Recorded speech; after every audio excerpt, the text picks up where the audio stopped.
It's been a while, but doing all right here. How about yourself? Doing fantastic, my friend. Ready to talk about some Dead Zone. Oh yeah, absolutely.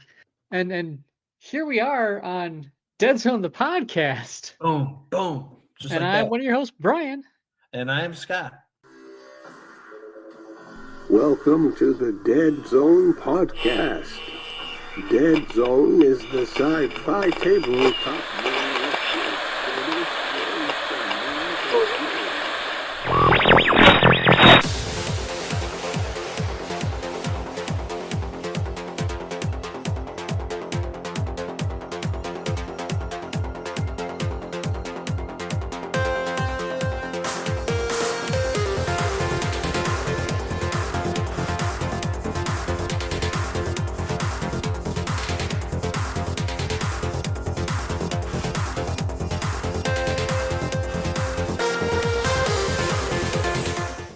Woohoo! And Scott, like I was so listeners probably know this, but Brian's not very good at math.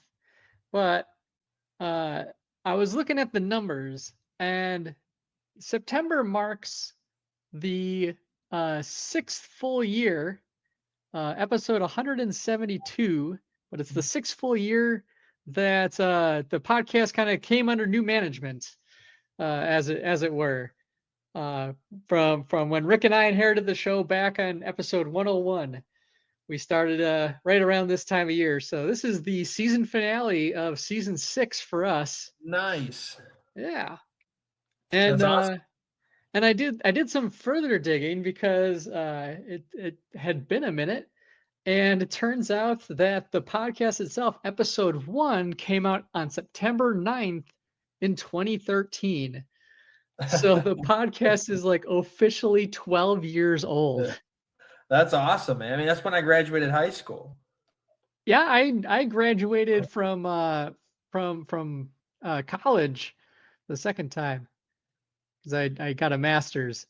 But yeah, that was Second it was time. when I had like moved to Michigan and whatnot. So Nice, yeah, nice.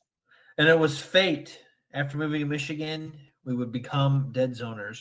yes, it all comes together. It's all in the mitt. Commit to the mitt. Yeah, but it's just kind of wild to think of. Now I know, like, you've only been on the podcast for well, I shouldn't say only. You've been on the podcast for a couple of years now. Oh, no, I think maybe like a year or two. Has it It been 2 feels years? it I feels don't think so. longer. Time flies. I don't know. I don't know. It hasn't been too long, man. And then I know the last few episodes, man, it's been tough trying to find time, dude. I've had just a whirlwind of a summer, dude. Crazy stuff. But now Oh I'm yeah. ready to game. I'm ready to hang out. And I know we played a game of Dead Zone not too long after the updates dropped, so that was good. Yeah. That was a fun time, and I think I talked about it on a previous episode. Like, we got a chance to try out some of the new scenarios that were in that update. So It's just fun, man. They're I they're goofy fun. You know they're what I mean? goofy Like they're like fun. they're like just different. You know what I mean? Yeah, and but it's wild to think of that the game came, like, the first Kickstarter like was dropping right around this time, 12 odd years ago, and that was kind of the first coverage that the podcast had for it. For So first it's edition, yeah, first edition Kickstarter. Like, the episode title was Deadzone the Podcast 1.0, introducing the game and Kickstarter. And nice. it was Jack and Rob looking to the premise of the first Kickstarter, which was the old Enforcers and Plague starter set, but the Rebs faction was third in the list. Woo, go Rebs! Even Boom, back just like then, that. they were right on there, and then Marauders were shortly following, and even then, like, they were already had all these kind of crazy mercenaries included. They already had plans for the expansions into, like, the Contagion protocols, Nexus Psi, so Veerman and everything were on the way. It's crazy Well, you know to what's cool, man, is when you talk about first edition like that. When you said Contagion Protocol, I'm pretty sure you showed me that book that you had. It's like old and it's like really small. Like it's a smaller book, But Yeah, man, and that's the second edition copy of it Second too. edition. The okay. originals were like these like full manila folder like A11 or whatever That's or okay though. Yeah, yeah. whatever But I mean, sheets of paper. Like it was nice high quality paper. I won't yeah. knock that. But No, no, normal. the original books were nice and big, and they had all sorts of really cool goodies about the lore and everything, even back then. Yeah. And some crazy scenarios. Like it is fun to go back through the first edition books, and you'll see like they had like a hey, there's an an outbreak at a dreadball game, and like this is how to set up the arena and everything like that. That's So legit. it's Well, cool. It's wild to think that the game is that old, in its own way, and it's kind of only on a third edition, three yeah, and a half that's edition good. now. That's a good. Well, It's a that's what I good was going to sign, say. right? Is now that I got in at third, and man, I can look back, and I've seen this too. Mantic's progress, like their dedication to quality is. I'm so impressed. Like I was looking at the Warpath book. I just got mine today. Oh And I yeah, was yeah. like, man, every time they make a new product, I'm just floored, dude. Like it's such a good time to be a Mantic fan. Such a good Oh time. yeah, absolutely. And yeah, the it's great to see them as a company continuing to grow and expand. We know Yeah, that take they've risks. they've been able to have some really great success recently with Halo Flashpoint, which is built on at its foundation that same kind of core engine of Deadzone 1.0 with Totally. the cube system and all that goodness. It just so happens I happened to swing by the local shop and I picked up the Rise of the Banished Halo Flashpoint starter set Some because brutes. Some yep, brutes. getting the brutes Nice. was definitely on my list and wanted to support that shop because they still got great stuff for Mantic. And so yeah, I picked up that. I know I pre-ordered the ODST set from them, so it's I'm waiting with bated breath for that one to come in. I'm so stoked. Yeah. For Well, my that. brother, I think he actually got the ODSTs too. Oh, nice. he was. I mean, he's not much of a tabletop guy, but I mean, it's just like anything Halo. I mean, he's in. And so, what was cool, what's funny is like after he played Halo, I tell him like, "Hey, the engine is this other game." He's like, "Oh, dude, I want to explore it. Let's check it out." Like it totally translates over, Yeah, it's a wild game, and to hear like we won't spend too much time on the Halo news, but like there's rumors going around about how they're gonna see about getting the Noble Team Spartans in from Halo Reach, Sweet. and the other rumors from I forget the source. It was like wargamers.com or some sponsored article popped up in my feed, and they were talking about how Mantic wants to at some point take Halo Flashpoint to that firefight scale, right? Like bring it to vehicles and all that kind of crazy combat, and that would be pretty awesome. I'm about it, man. I'm totally about it. That was such a good idea. Yeah, Halo is a game that has some fantastic vehicle designs, let alone like I think they'd be a heck of a fun time to play on the tabletop with the firefight engine underneath the hood. Like that'd be pretty sweet. Oh yeah, 100%, man, 100%. Yeah. But so yeah, it's kind of a weird, fun way to think of how Deadzone got its start, all those years back. Here we are in the podcast after 12 years. I've been doing the show for 6, so like half the time that the podcast's been around, I've been a host. So it's kind of a weird Yeah, milestone, that's but a awesome. fun one. Yeah, congrats, and a gracious host you are, sir. Yeah, well, I appreciate that. But yeah, so otherwise we can dive into other things rather than just reminisce, because we as of this recording, next week I will be hosting the firefight tournament at the Michigan GT. Woo! Probably right around this time we should be wrapping up the last game. So yeah, to recap for those that have been living under a rock and haven't heard me talk about this for the last couple months on end, the Michigan GT is coming up here on October October 3rd. Yeah, And next Friday. Yep, in Lansing, Michigan, and it's right at home's big stomping grounds. There's some great Mantic players in the area. We love to see them get together and have a great old time. It's a really awesome event. It's done at the Lansing Community Center, I think is the full name of that place. Yeah, it's like across the street from the Capitol. Yeah. And attached to the Radisson. That's there. Yep. And so it's got a great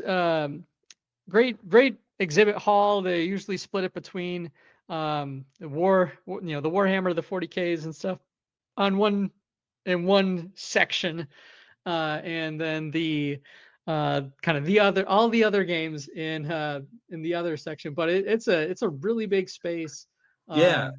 And well, a couple years ago they didn't have split rooms. It was all in one, and so it's only grown in the last like half decade, like exponentially. I feel like last time I went, I was like, there's like 8 rooms of people now.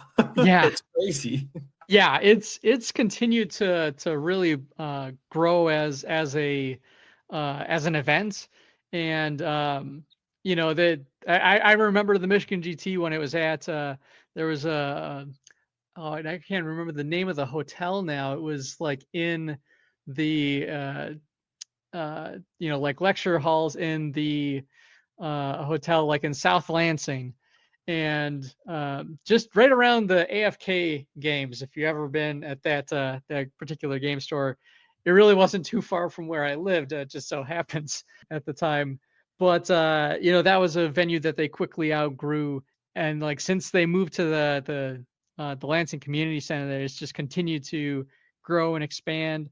And this year, like I know there was a bit of a change in management, if I understand it correctly, with some of the original founders kind of moving on to other things. I think most of them are still going to be at the event gaming. Sure. Running their own events. But yeah, man, if someone can do the logistics and you can just game, that's a huge win. Oh yeah. But the new folks are doing a real bang up job. They're really excellent to work with, and have been keeping the TOs honest. Keep on them about getting stuff turned in on time and getting those packets due and everything like that. So it's been they're a great group to work with. Recently they posted kind of the table layout, and one thing I do want to highlight that I think it is new this year. I could be mistaken, but I don't recall this ever being the case before. They now have open play areas. That's nice. Previously it was just jam packed with tournaments and events going on, and even when there wasn't, there was a lot of like empty tables, but there was no dedicated like open play space for people to just kind of hang out between tourneys. And that was some feedback that I had always kind of shared whenever we kind of asked, was like, hey, there's no place for people to just kind of hang out and like browse. A lot of times when they're done with their event, they leave and to go get food or do other things, but then they don't typically come back. So having a dedicated open play space, I think, is really huge for the event. I think it's going to help keep people in and playing and observing and checking out all these other games, as well as just kind of getting together and having fun, right? Like it's that's the point. Yeah. After a game of playing tournaments, for a couple hours on end, a lot of people like to just get together with their friends and throw the dice down, and now they've got a spot for that. And so I think that's a really huge win. And I'm Do you looking have at it. to buy a ticket to be able to do that? You know, that I'm honestly not sure on. Previously, the setup had been like you usually get a ticket for your game, and like that was kind of what got you in. Not sure if how much that maybe model changes. I don't remember even ever seeing them like badge people at the door to the event, so that might change as part of it.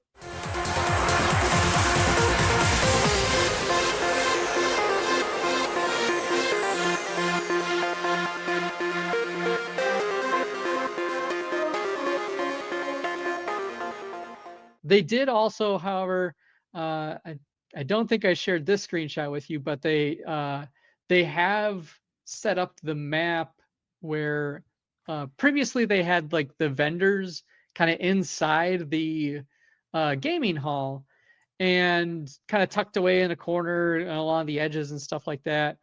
And I think they had kind of uh, different levels of success with that. Like some businesses did well, others just didn't see the foot traffic that they would really need.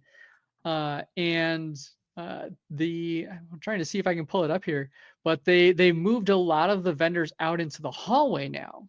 Oh, I like that. And kind of with that, it gives them the opportunity to catch some of that just kind of general traffic coming through the area. You don't have to have a badge to check out. They call it the toll market.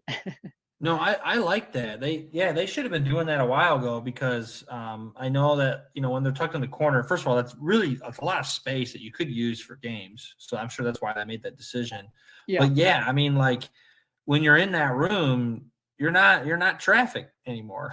You know what I mean? Mm-hmm. Like you're not moving around. You're focused on your thing, and then as you said, you dip, right? But if you're going in and out anyway, and then you got more space to look, that's a smart idea. I think that makes a huge difference, and I hope that works out for the vendors too. Oh yeah, I think it will. There had been like in the past, there had been a few vendors that would have like a hallway setup, but it usually kind of served as like overflow, and it was like I remember just like some people just having like 3D printed stuff out there, so like it wasn't like there's game stores and stuff. A lot of the local game stores will have a booth at this kind of event. Right. Mantic has a big booth at this event. Did Mantic have one last year? I think they did, right? A demo. They did a demo, but not a vendor. They weren't selling anything, were they? Yeah. There was. I'm trying to remember. I think things just didn't quite connect last year. Yeah, I remember there being something weird. Yeah, I've been to so many of the Michigan GTs that kind of blend together. Well, I mean, I've seen them with a store there. Last year I remember it being kind of different. Yeah, I think I remember we've had a big booth there a number of times. I think there might have been something where we didn't get something in on time, but they are having a big booth there. Rick's going to be manning that along with a couple of our other Pathfinder buddies, keeping having a fun time doing demos, showing people all the games. I think Halo Flashpoint's going to be a big hit there, and I'm pretty stoked. I think this new setup, shifting things around, is going to be really beneficial for all parties. There's a lot of just like I said, general foot traffic coming through the event, and this way people can go check those out and see what's on sale.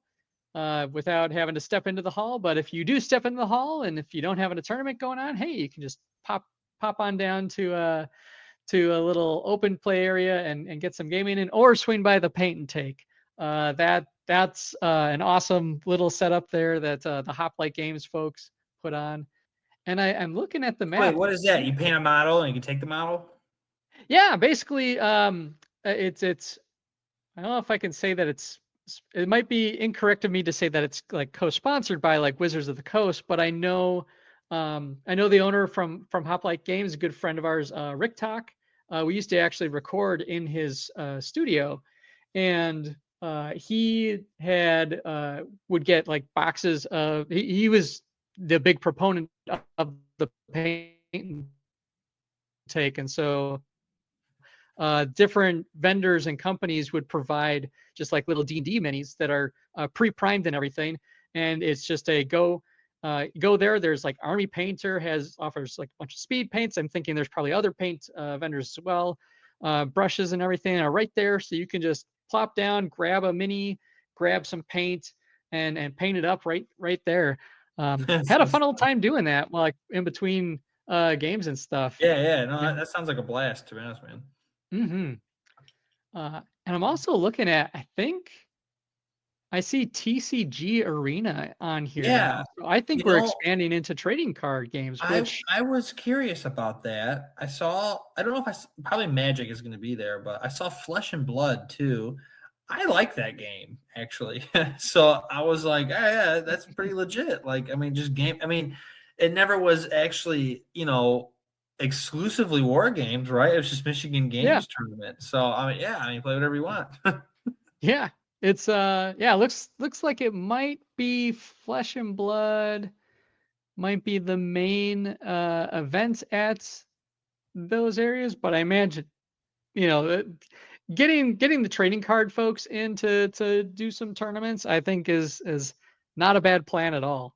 No, I think that's a good play. I mean, I have a couple of Flesh and Blood decks. I'm not a huge TCG guy, but I find the game fun. So I like it. Like, just like kind of like cross-pollinate a little bit. You know what I mean? Yeah.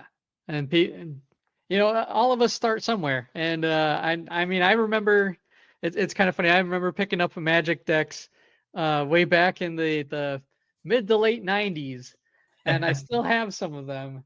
I was never good at the game, and I've recently brought them with me to Michigan because we've got a couple of friends that do a lot of Magic game, and I'm just like, hey guys, here's like a shoebox full of Magic cards. Like, if there's any that you want, I'm not using them. Yeah. Rather they find a good home. I think I've got a couple Birds of Paradise and some other stuff that maybe is rare. Yeah, like some stuff that's worthwhile. Well, you know what's cool? Like I talked to TCG people about war games, how I feel like you guys would like it because there's a collection aspect to it. And if you find the right game, like Deadzone, you can collect a lot of cool things. Like to me, that's part of the fun. Like that's why I like miniature war games, because you have something to show for. Where like I don't even think TCGs really have that so much too. It's more of like, hey, I have a cool collection, but like there's work that goes into what you want your war games to look like. And I think that's awesome. Like, I feel like there's enough that's smart. I think that's a smart play to have the TCGs there. I think that's a good idea. Oh yeah. And I've always said like Deadzone's positioned great for those folks that are maybe looking to dip their toes, right? Because for sure. The model count we're kind of looking at is maybe 12 models aside at most. So like you can usually play with getting a box apiece or just one starter set that's a 2-player kit, right? Like usually have enough right out of the gate to play the game, have some fun, learn if you like it or not, and like and if that's as far as you go, like you land on a faction that you like, and that's as far as you want to travel, like that's it, and you've got a pretty compact amount of models that you store or showcase and whatnot. You don't have to have like a big sprawling like, okay, and I've got my thousands and thousands point army of all these guys, and they've all got to like find a home. Like people in this outside of the wargaming hobby, they think the game like Warhammer is the hobby, right? And so when you have like people like let's say like a TCG crowd who isn't familiar at all with the war games, and they'll see things like Deadzone, there definitely is an appeal that you just touched on, Brian, where there's that solves the expensive aspect. I've always avoided it because it was expensive. So now it doesn't have to be expensive. Yeah, $30, man, or like as you said, 2-player box. What's that? Less than $100. And right around there these days. But that comes with like a neoprene mat, comes with terrain, comes with 2 factions, dice, like all you'll have the more goodies. than I mean, like the amount of time that you'll sink into the games. I mean, it's like it's like $1 an hour. It's like Yeah, that's the time. yeah. No, You know? it's always been a really sweet deal, price wise, and like what you get out of those purchases, and like I said, like it's a great weird hybrid of a board game. Like I think the other thing a lot of people have is like concerns about space. Like I don't to this day I still don't have like a 4x6 table that I could play Kings of War on, Yeah, that's all right though. fully. And I keep passing by those folding tables, and every time They're I sweet. point them to my wife, I'm like, and she's like, no, we have no Yeah, room for it. We're yeah. not getting a table right. You can pack But it up. to You my can pack point, it like up. Deadzone, you play on 2 foot by 2 foot board. Like Yeah, you can fit that anywhere, we man. could put that on a kitchen table and play this game. Oh yeah. No, you can pack it all up for sure. I mean, I even have like played on the kitchen table. yeah, I've done that too. But even then, like if you wanted to try, let's say you're someone who actually had the space. Like, yeah, I could see myself, going crazy. But you just want to, again, like you said, dip your toe in it. I mean, a skirmish game in general is going to be good for you. But yeah, Deadzone to me on the market, I mean, is like they got an edge. Mantic has an edge in that space. I feel compared to everyone else. Like just they're less expensive. The rules are just kind of light in terms of like they're just fun. Like it's built to just be like fun, not like hyper competitive. Like I don't know, it's an edge for sure. Yeah, absolutely. And so like all that said, some other things to kind of circle back to the GT, as some quick updates and reports back. So as mentioned, October 3rd is Firefight. We're going to be playing from 3 p.m. to 10 p.m. We're playing three rounds of starting with Gunsmoke and Holograms. That's one of the new ones, which is kind of a bluff style gameplay. And won't lie, like I had this thought as we started recording.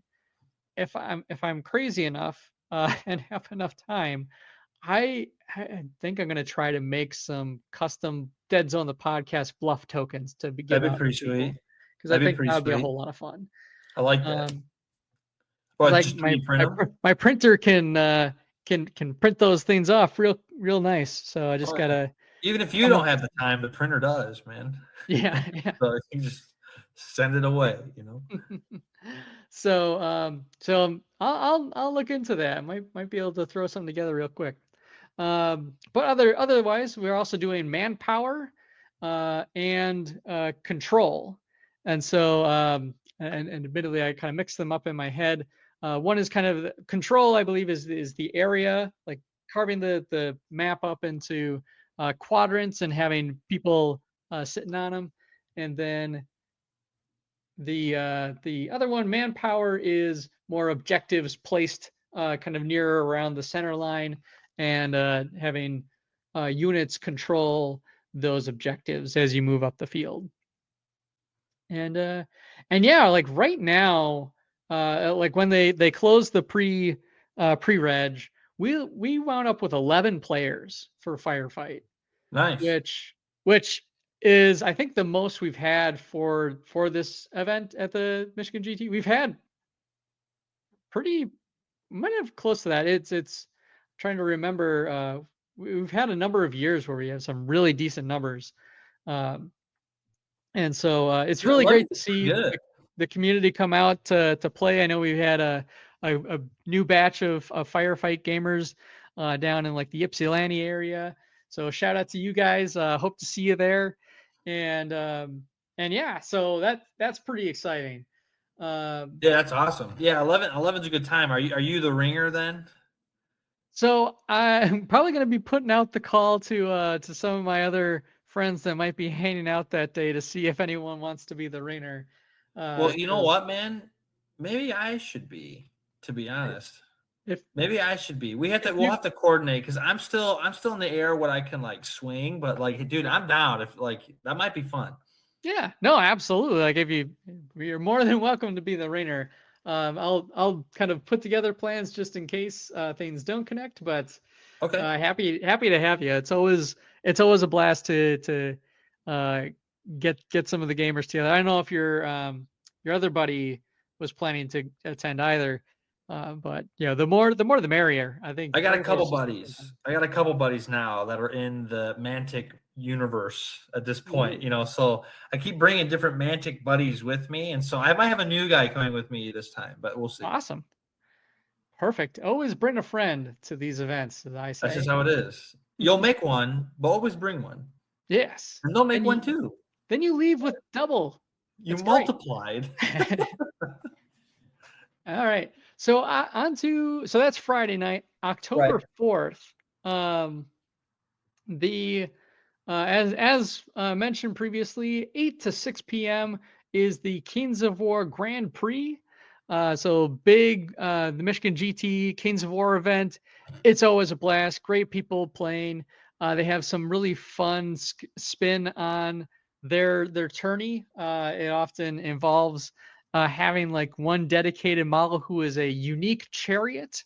And they always come up with crazy, wacky abilities for that chariot and like extra objectives for fun. I know the one that always comes to mind is like you have your chariot make a circuit all the way around to like all 6 quadrants. Quadrants? Is it a quadrant if there's 6 of them? Whatever. Yeah, all the. Yeah, what is that? What is that word? So, and admittedly, I didn't get the final numbers on that. I know I think often they got 30, 40 people, man, or maybe even more, to be honest. It could be more. They a lot of times we get a lot of people that kind of register the day of. It's just sometimes don't get as many people doing the pre-reg in the past. So always trying to encourage that. It helps both the organizers as well as like the venue itself kind of prepare for how many people are going to be there. But obviously we always welcome people that are coming to game the day of. And it looks like they have around 20 pre-reg. So that's pretty decent. I know they usually land right around 30. So that's always a great showing for the GT there. And I think in the past it was like the I don't know if I can claim that it was the most growingest, but it was it saw greater growth than some of the other like the 40K and the Warhammer Age of Sigmar tournaments. Oh yeah, in the year. So like it's a good time, man. It's a good time, and like it's a community thing. You know what I mean? Every time people walk by, they're like, "Man, everyone's cool."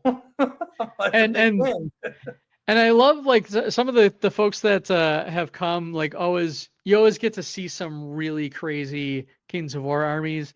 Yeah, I remember seeing like some standout ones I remember seeing like an Oogie Boogie Night Stalkers one. So it was Nightmare Before Christmas themed. We've got there was a one guy brought a Northern Alliance one year with some custom Frost Giants who turns out they were like Spawn figurines that they had painted up as Frost Giants. They looked so good, and I would have never guessed they looked very like fitting. Like, what? Yeah, no, those were awesome. I remember that. And our good friend John Carter brought a John Carter of Mars themed. I remember that one. I remember that too. That was awesome. That was so cool. Well, he also did a Squirrel Veermen army. Yep. He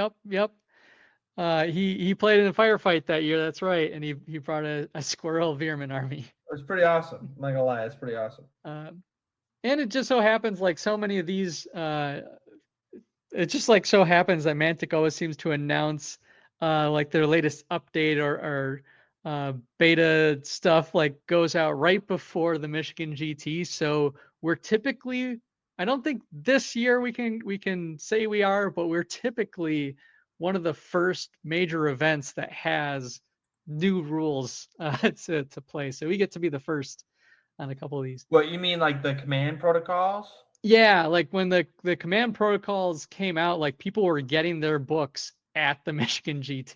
Oh yeah, I think I remember that. Yeah, and other things. I think like when Maison Labs first like dropped as a beta list. I think Night Stalkers were in beta last year. Yeah, they're all out now, right? Yep. Those are all like official now. I will say, so like one thing to note for that, we will be using the new updated rules and everything, updated stats and whatnot. So it does behoove people to get on the companion app and build their list that way. So you have the latest and greatest. I know that can be a sticking point for some people, especially when some of the rules are behind the paywall side of it. I think you could just do the subscription for a month or whatever. It's not That's that worth it, expensive in my honestly, for mind. the event. But obviously, do whatever's in your budget. But yeah, we'll be using the companion app to run the event this year. So we'll be doing the tournament score tracking and everything like that in the app.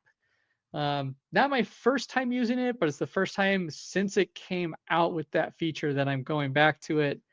Since they've made some updates and changes that I mean, they got that I all your agree events with. in there, man. Like they're all in there. Otherwise, I have to do this all on a spreadsheet, and it's a lot of extra work. I should have that as a backup, though. Now I'm saying it out loud. All right, No, so that's future Bryan problems. Yeah, that's a future Bryan problem.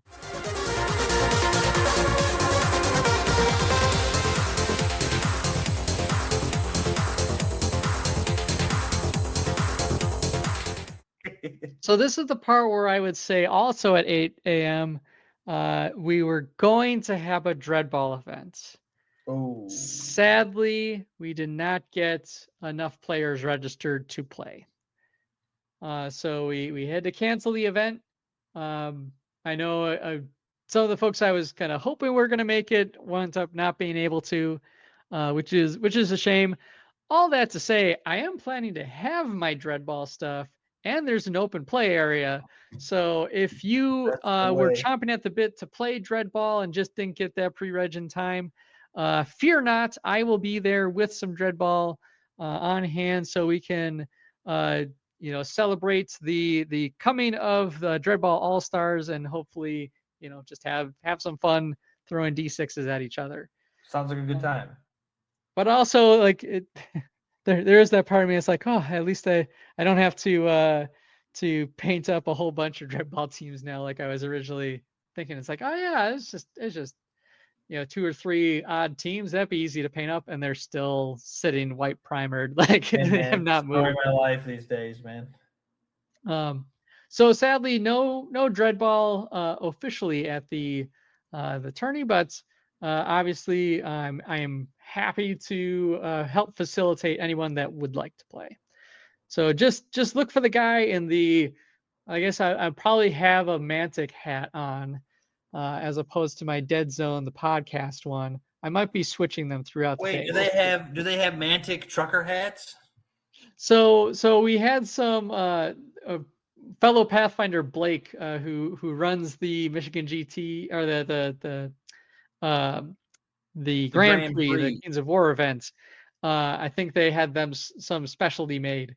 So they're pretty slick. I saw him and Kyle once wearing them to one of our Kings tournaments. I'm like, I need one of those hats. Yeah, I want one too, man. Yeah. But yeah, so the look for folks wearing Mantic gear, and I'm sure you'll eventually track me down. Just look for the guys that smile and have fun. Just look for that. It'll be good. Yeah.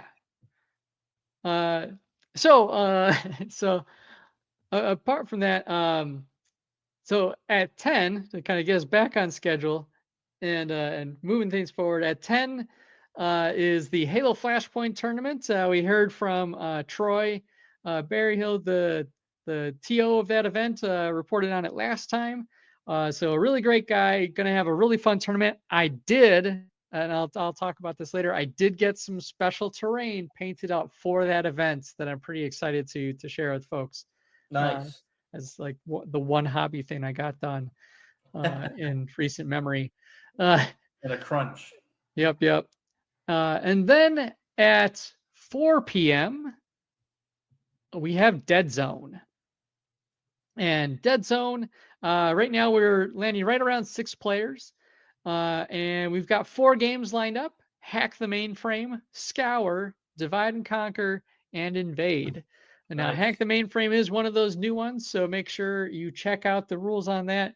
It's pretty straightforward. It's a lot of fun. Scott and one I we can did? attest to that. Yeah, Yeah. that's the one we did with the terminals. Yeah, that's a Where fun one. they That's a fun spit one. out both victory points and bombs. And the bombs are actually still kind of fun, even if you get a bomb, it's still Yep. kind of fun. Yeah. Yep.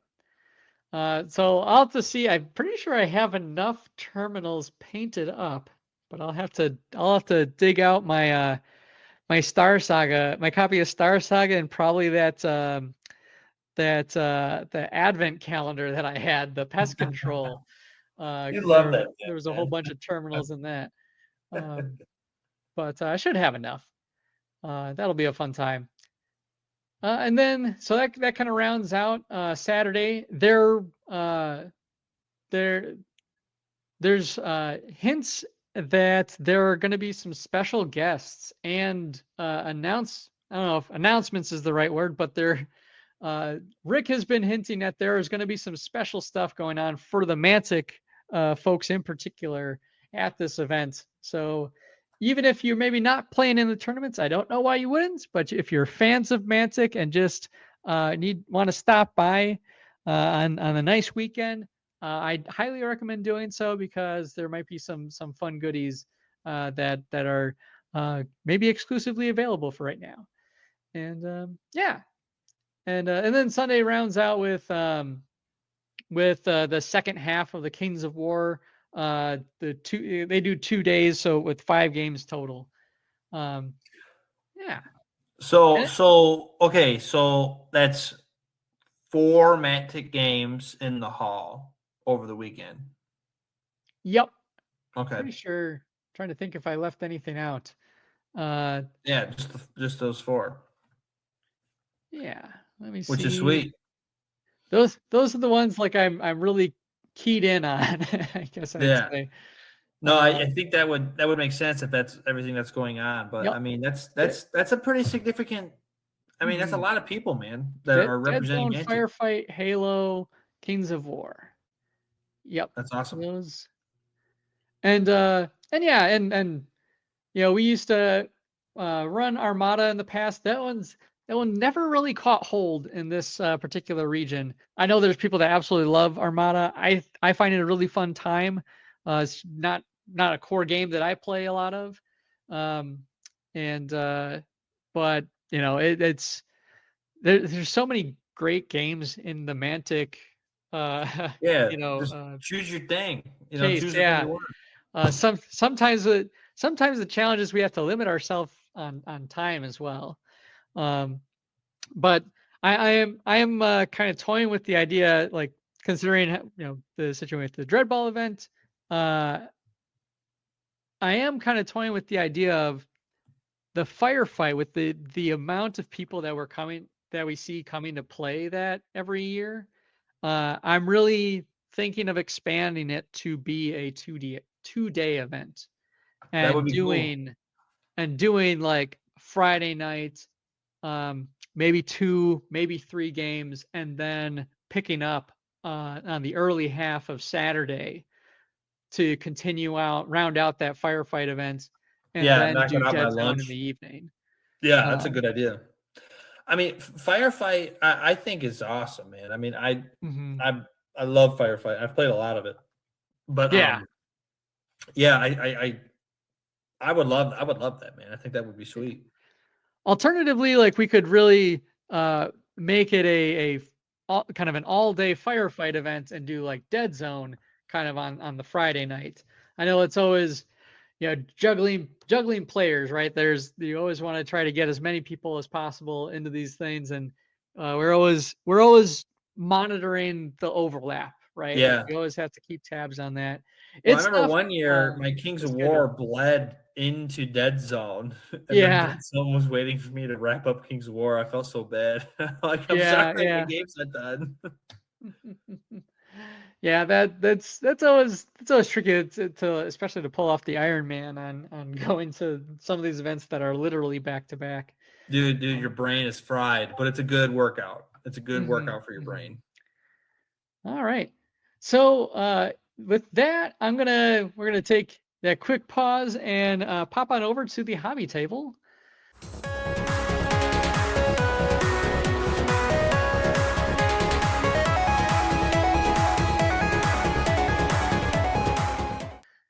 And the hobby table is the portion of the show brought to you by Corvus Games Terrain, maker of some really excellent 3D printed models keyed in directly for Deadzone.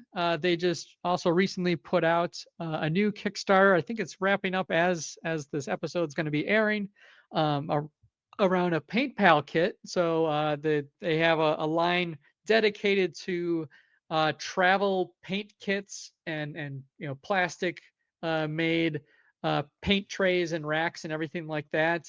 That's actually what's my hobby table is made up of is these paint racks from these guys.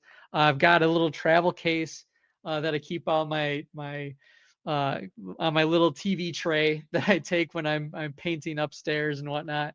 So really love the stuff. The new one's got a fun a tube locking system to make it kind of this tall little carrying case for minis, paints, glue, dice. Like it's a fun little set. And then he's also been working on some new designs for like a cyberpunk setup as well. So looking forward to those releases. They're really shaping up in a cool way. Just bling out your Deadzone. Oh yeah. But yeah. So to bring up the hobby table, I don't know if you want to go first, Scott. Anything on your hobby table lately? Yeah. I got a couple things actually. I'm always, even though I don't always have time to game, I got time to hobby. I try to make it work. It's kind of like reading a book. It's like 15 minutes a day. Whatever. Yeah. But I have done. I painted up some British guys for the Silver Bayonet. So I got like doctors, and I got a Scottish Highlander with a kilt. It's pretty legit. I painted a whole good team of 10 of them. And currently, even right before this podcast, my buddy asked me to paint his D&D guys. So I'm painting up a rogue too currently, and I'm trying to finish that up by the end of the weekend. But that's about it, man. Just the kind of odds and ends. Nothing too crazy. I was really trying to get to my nameless. That was in the pipeline, but that's maybe next month. We'll see. Yeah. Did you have a paint scheme in mind for your nameless? I don't know, man, but it's got to be purple. Somewhere's purple. That's all I know. You know what I do when I do paint schemes? I like to actually design them on paper first, see what looks good, and then I just execute. That's usually what I do. Nice. Yeah, on my end, I still have that summer project I kicked off a while back where I have a bunch of Veermen put together. Sadly, they are still just primed. They're still black. Just rats. That's all right, though. And still need to dry brush them to get those highlights on. I just been kind of swamped with work and whatnot. But I will say, I have a paint scheme kind of in mind that also happens to be purple and yellow. Nice.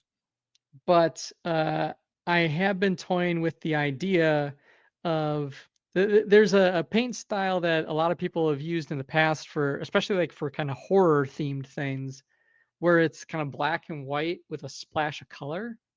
And there is that part of me that's I've seen that for Plague. Rick Hall had done a really excellent Plague list that was black, white with splash of red. Nice. And I think the Night Stalkers would also be a great fit for that. But there was that part of me that's oh, what if the Veermen, black and white with a splash of yellow? That would look pretty good, man. Glowing eyes and stuff. Yeah. Now they're night.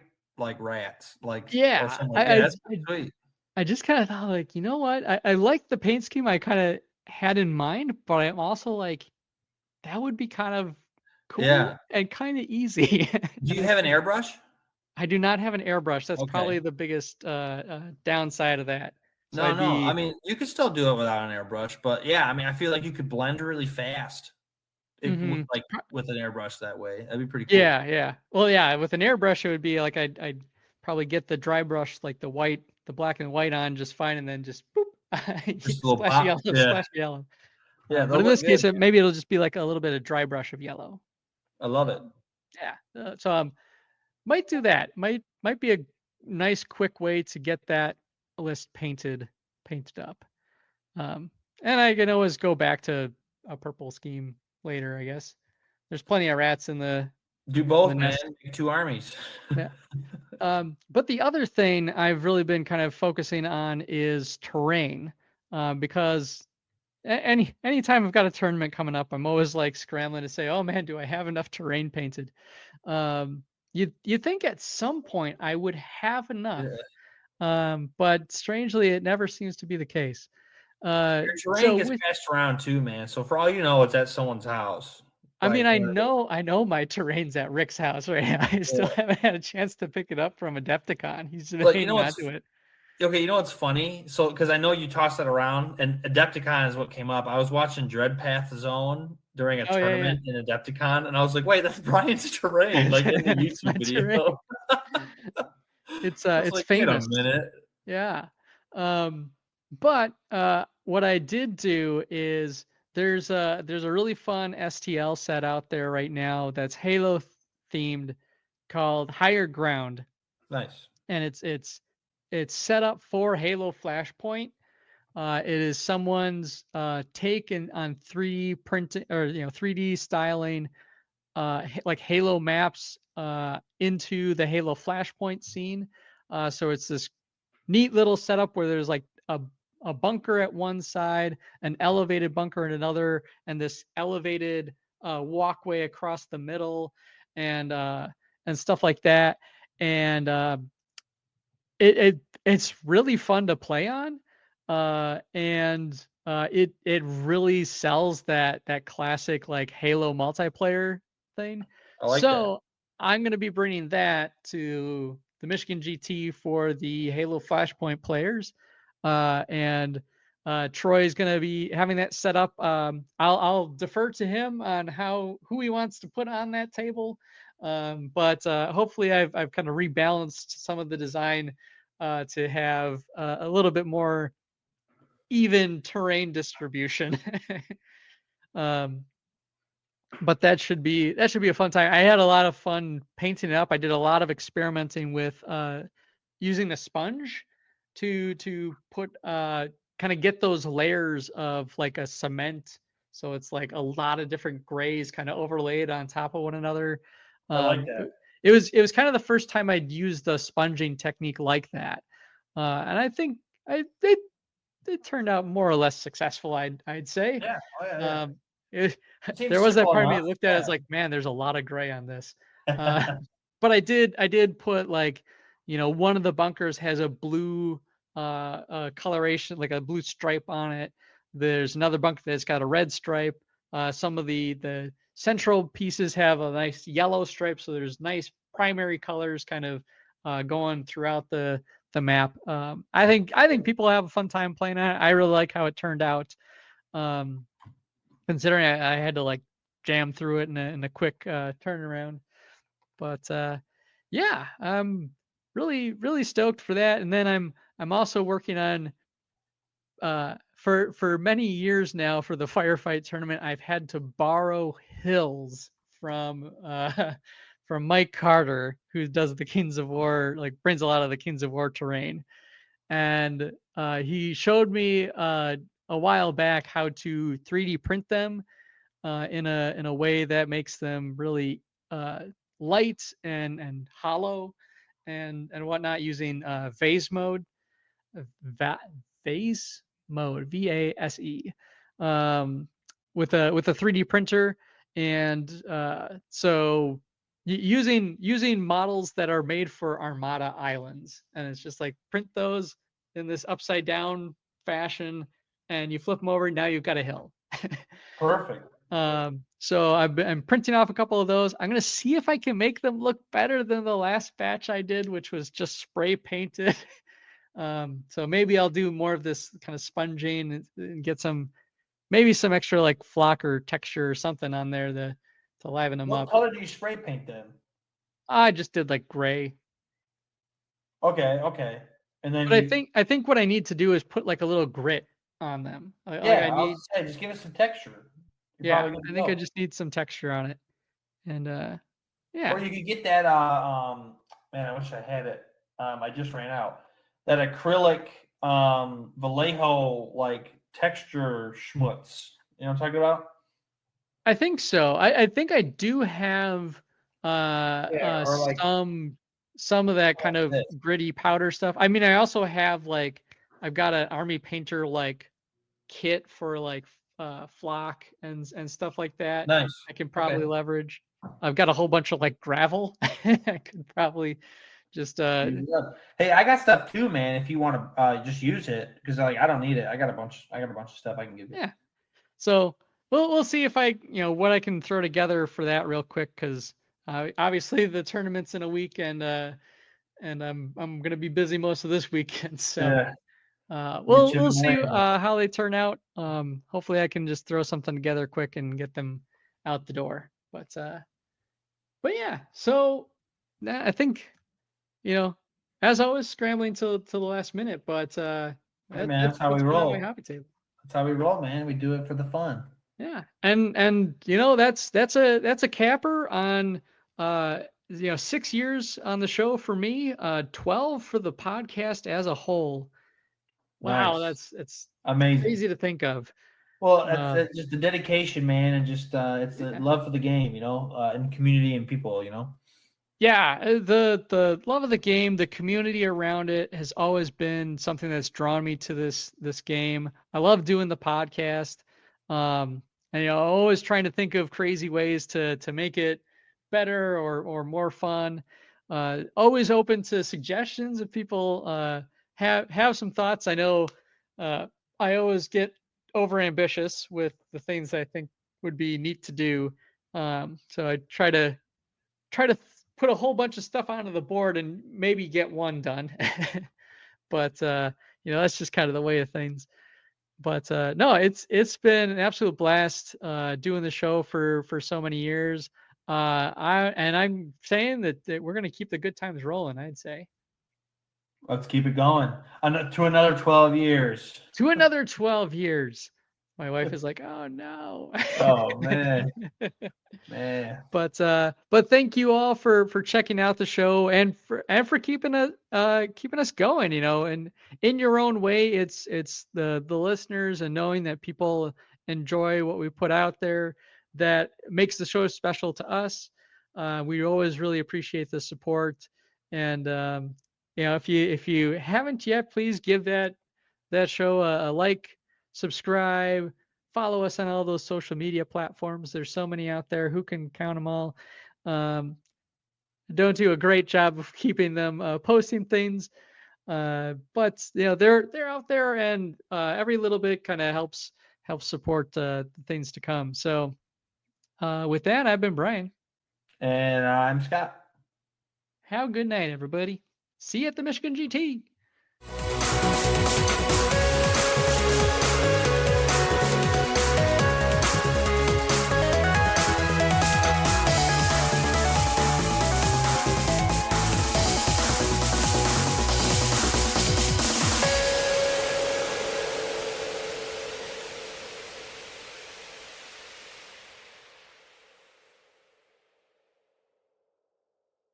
And done. Yeah. Episode 172 in the books. 172. Yeah, dude. Dude, we're seriously we're overdue, man. I mean, I feel like we said that last time. Let's hang out, man. I mean, I might have. I know it might be hard, but I'm trying to figure out what to do with the GT. Just my game keeps selling, and it's been good. Nice. I'm trying to play some Mantic Warpath stuff, man. That's I think like anything, Deadzone, Firefight, or heck, I think Warpath looks amazing. I don't know if you got your books yet. So I didn't wind up getting Warpath through the Kickstarter. My plan was Oh, to you didn't order back it. it up? I thought I'd order it through retail once That's it cool. Yeah. kind of came out.